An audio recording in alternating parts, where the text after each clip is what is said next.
अस्सलाम वालेकुम, नमस्कार और सत श्री अकाल दोस्तों। मैं हूं आपका दोस्त मोहम्मद शहजाद और आप देख रहे हैं शहजाद दीवाना ब्लॉग्स।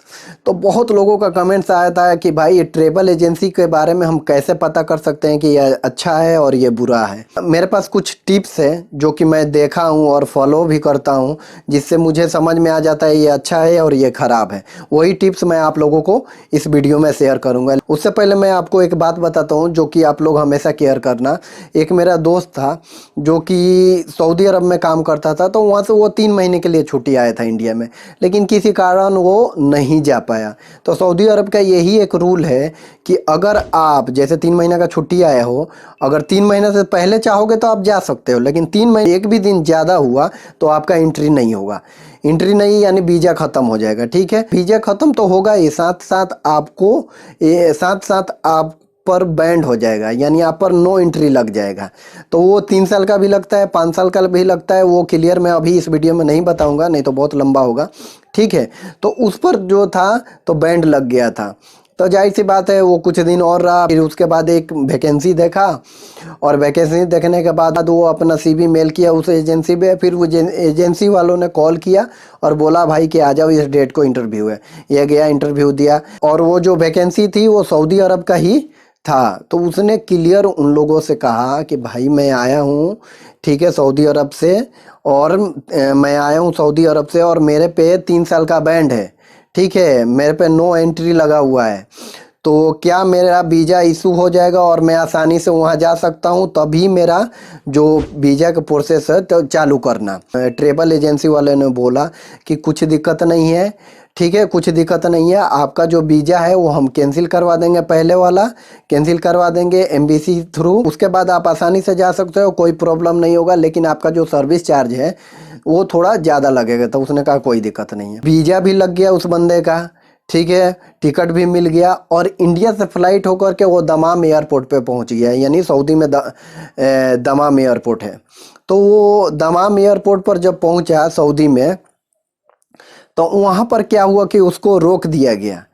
वो इसलिए रोक दिया गया कि आप पर जो है वो 3 साल का या 5 साल का बैंड है, जिसकी वजह से आप एंट्री नहीं कर सकते। तो दमाम एयरपोर्ट से उसको रिटर्न इंडिया आना पड़ा। आने के बाद तुरंत वो एजेंसी में पहुंचा, इसलिए कि उसे लग रहा था कि मैं अगर जा कर के मैं बोलता हूं उस एजेंसी वाले लोगों को, या तो मेरा पैसा रिटर्न करेंगे, नहीं तो उसी पैसे में मुझे दूसरी जगह फ़्लाइट करवाएंगे, और नहीं तो हाफ हाफ देंगे। लेकिन जब वो गया वहाँ पर तो पहले दिन बोले कि इस डेट को, ऐसे ही करते करते 3-4 तारीख दिए, उसके बाद इनको वहाँ से धक्के मार के निकालते थे। जाहिर सी बात है थोड़े से पैसे के लिए कोई लड़ाई तो नहीं कर सकता। फिर वो क्या हुआ कि चुपचाप आ गए और बोले कि जाने दो, मेरा जो लक था साथ नहीं दिया गया। अब चलते हैं पॉइंट की ओर कि आपको कैसे मालूम पड़ेगा कि ये ट्रैवल एजेंसी अच्छी है और ये बुरा है। सबसे पहला पॉइंट कि आप किसी भी ट्रैवल एजेंसी में जाओगे तो सबसे पहले आप रिक्वायरमेंट देखोगे। आपको रिक्वायरमेंट मालूम पड़ेगा तभी ना उस ऑफिस में जाओगे या उस एजेंसी में जाओगे। तो अगर आप फेसबुक पर भी देखते हो पोस्ट किया गया है, जैसे उन लोगों का जो इमेज रहता है जिसमें उन लोगों के ट्रैवल एजेंसी का नाम रहता है, एड्रेस रहता है, फ़ोन नंबर रहता है, उसी के नीचे एक छोटा सा में लाइसेंस नंबर रहता है, ठीक है, जो कि बी से चालू होता है, B0 कुछ ऐसे 24-25 नंबर का रहता है। ठीक है, वो देख लेना, जिससे आपको ये समझ में आ जाएगा कि ये जो ऑफिस है वो वेरीफाइड है, यानी रजिस्टर्ड है। ये जो ऑफिस है ये रजिस्टर्ड है। लेकिन कहीं कहीं लाइसेंस नंबर लिखते हैं और कहीं कहीं रजिस्टर्ड नंबर लिखते हैं और कहीं कहीं रजिस्टर्ड लाइसेंस नंबर लिखते हैं। ठीक है, ये ऐसे लिखते हैं, तो कंफ्यूज नहीं होइएगा। वो देखिएगा, देखने के बाद आपको मालूम पड़ जाएगा ये जो ट्रैवल एजेंसी है वो रजिस्टर्ड है। तो ये तो पहला पॉइंट हो गया।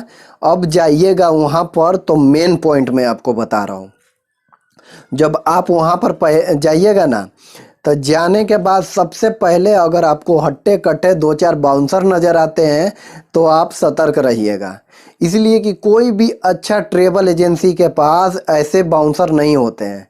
जो थोड़ा बहुत ऊंचा नीचा काम कराता है उन्हीं के पास आपको बाउंसर देखने को मिलेंगे, जो कि बॉडीगार्ड बोलते हैं, वही देखने को मिलते हैं। इसलिए मैं ये वीडियो बनाया कि ट्रैवल एजेंसी से मेरा दोस्त गया हुआ था। 2015 में जाकर मैं इंटरव्यू दिया था। ABP रॉक है कंपनी, तो सऊदी में, उसी के लिए मैं वहाँ पर इंटरव्यू दिया था। लेकिन मुझे वहाँ का माहौल जो है ना, देखकर ही लग रहा था कि ये ऑफिस सही नहीं है, ये एजेंसी सही नहीं है, इसीलिए मैं वहाँ से निकल लिया। हालांकि सैलरी मुझे अच्छे दे रहे थे, लेकिन मुझे जमा नहीं, इसीलिए मैं अपना पासपोर्ट लेकर के निकल लिया। तो ये मेन जो पॉइंट है वो यही देखना है कि ट्रैवल एजेंसी के पास अगर बाउंसर हैं तो आप लोग सतर्क हो जाना।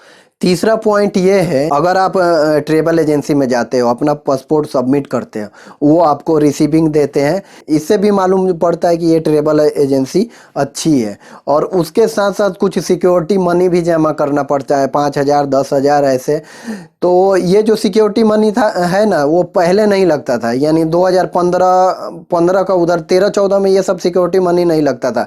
सिर्फ अपना पासपोर्ट जमा करो और जिस दिन आपका वीज़ा वगैरह लग गया उस दिन अपना फुल पेमेंट करो, उसके बाद निकल लो। लेकिन ये 2015-16 से इसलिए ले रहे हैं कि काफ़ी लोग क्या करते हैं कि वीज़ा लगवा लेते हैं, बाद में नहीं जाते, पासपोर्ट भी पड़ा रहता है और उन जो ट्रैवल एजेंसी है ना, उनका कुछ नुकसान हो जाता है। इसलिए सिक्योरिटी मनी जमा करवाता है कि हाँ भाई ये बंदा जो है एकदम सीरियस है बाहर जाने के लिए, तो वही 5-10 हज़ार रुपये लगता है। तो जो 5-10 हज़ार रुपये जमा कीजिएगा उसका भी रिसीविंग वो लोग देंगे। तो एकदम मालूम पड़ेगा कि इनका जो ऑफिस का रूल और नियम है ये परफेक्ट है। ये 3 बात आप लोग हमेशा ध्यान रखिएगा, रजिस्ट्रेशन नंबर, और ऑफिस में जाने से पहले 2-4 अगर बाउंसर नज़र आ रहे हैं तो उससे भी सतर्क रहिएगा, और रिसीविंग लीजिएगा, यानी जो भी अपना पासपोर्ट या पैसा जमा कर रहे हैं। तो एक छोटा सा रिक्वेस्ट आप लोगों से ये कहूँगा, जो मेरे भाई दूसरी कंट्री में जा कर के काम कर रहे हैं, जिस ट्रैवल एजेंसी के थ्रू गए हुए हैं, वो क्या करें कि कमेंट सेक्शन में बताएं कि ये ट्रैवल एजेंसी से मैं वीज़ा लिया हूँ और इस देश में हूँ और इस कंपनी में भी हूँ अगर दिल करे तो, और ये ट्रैवल एजेंसी का जो सर्विस है वो बहुत अच्छा है या अच्छा है। और इस बारे में आप लोग कमेंट्स करें। जितने भी मेरे दोस्त हैं, जितने भी मेरे व्यूअर हैं, वो जो ट्रैवल एजेंसी अगर मालूम है कि ये अच्छा है तो वो कमेंट सेक्शन में ज़रूर लिखना। वीडियो पसंद आया होगा तो लाइक करना, शेयर करना और सब्सक्राइब करना बिल्कुल नहीं भूलना। मिलते हैं एक और नए वीडियो के साथ।